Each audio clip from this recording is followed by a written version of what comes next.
Halo, selamat pagi, siang, sore, dan malam Sobat Sehat sekalian. Kembali lagi ke channel saya, Andrew Taufik. It's the one the best. It's King Weaver and Funny Fire Remix. Mudah-mudahan jawaban yang saya berikan ke Sobat Sehat sekalian ini sangat membantu. Ya, pertanyaan-pertanyaan ini seputar program hamil. Oke,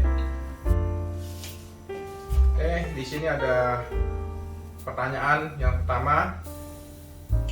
Dok, bagaimana cara berhubungan atau waktu berhubungan yang tepat agar bisa cepat hamil?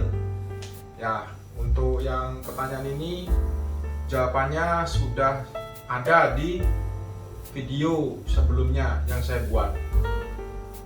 Kemudian yang kedua, Dok, kalau hanya wanitanya saja yang diperiksa, sedangkan pasangan atau suaminya tidak diperiksa, apakah bisa mempengaruhi untuk keberhasilan hamil?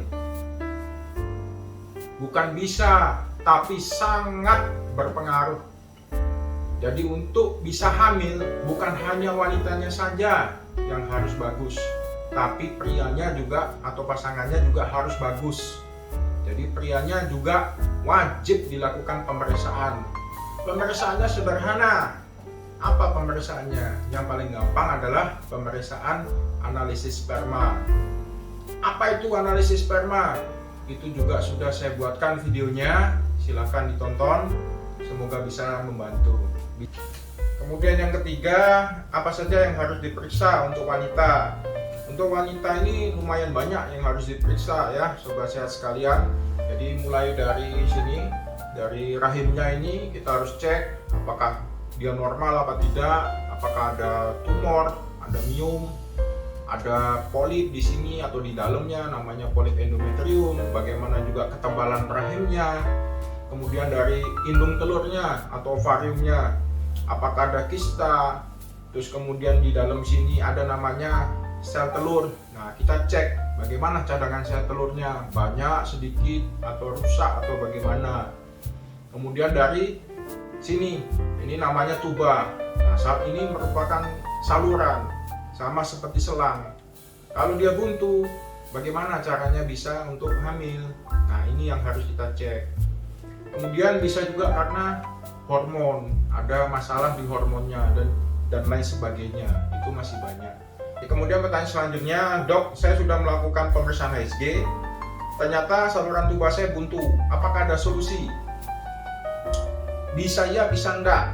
Semua tergantung dari letak kebuntuannya. Kebuntuannya banyak, macam-macam. Bisa di sini, di tengah, atau di bagian dalam sini. Nah, ini biasanya kita harus melakukan pembedahan. Nah, jenis pembedahannya bisa dua macam. Bisa laparotomi, bisa laparoskopi. Bedanya apa? Kalau laparotomi kita buka perutnya agak lebar. Kalau laparoskopi hanya memasukkan alat di 3 tempat, di 3 titik saja biasanya. Semua tergantung dari kesediaan alat di rumah sakit yang Sobat Sehat tuju. Itu. Terus, apakah setelah selesai pembedahan ini bisa berhasil 100%? Semua tergantung dari letak dan tingkat kesusahannya.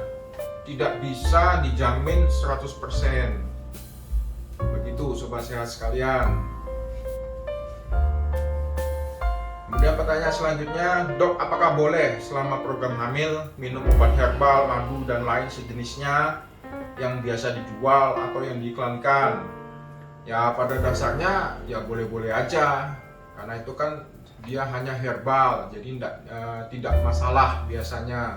Apalagi misalnya ditambah dengan jenis-jenis vitamin, misalnya asam folat, vitamin E, itu biasanya Sobat Sehat sekalian biasa dikasih tahu, oh coba minum itu bisa membantu untuk kesuburan.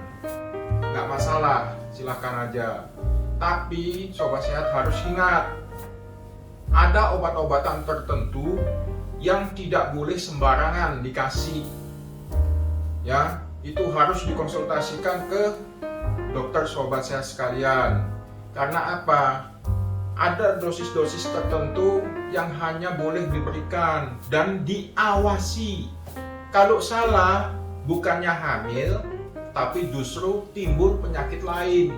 Hati-hati ya sobat, bahaya, hati-hati. Ingat pesan saya ya. Kemudian pertanyaan selanjutnya, apakah adanya kista dapat mempengaruhi keberhasilan program hamil? Ya, sangat mempengaruhi. Itu juga tergantung dari jenis kistanya. Apakah dia kista fungsional, kista endometriosis atau endometrioma, atau kista coklat, atau yang paling banyak itu namanya PCO atau polycystic ovarium. Biasanya mennya lama. Pengertian lama itu misalnya 3 bulan, 4 bulan baru men. Nah, itu sangat mengganggu. Jadi kita harus perbaiki dulu siklusnya, hormonnya diperbaiki. Mungkin karena kegemukan, jadi macam-macam permasalahannya. Terus apakah kista ini harus dioperasi? Nah, itu kembali lagi tergantung bagaimana dengan jenisnya. Ada kista yang tidak membutuhkan operasi, tapi ada kista juga yang membutuhkan operasi meskipun ukurannya masih kecil. Begitu sobat. Ya, mudah-mudahan ini bisa dipahami ya. Kemudian kita lanjut ke pertanyaan yang paling sering ditanyakan. Program hamil itu mahal ya dok? Mahal murah itu relatif. Semua tergantung dari kondisi sobat sehat sekalian.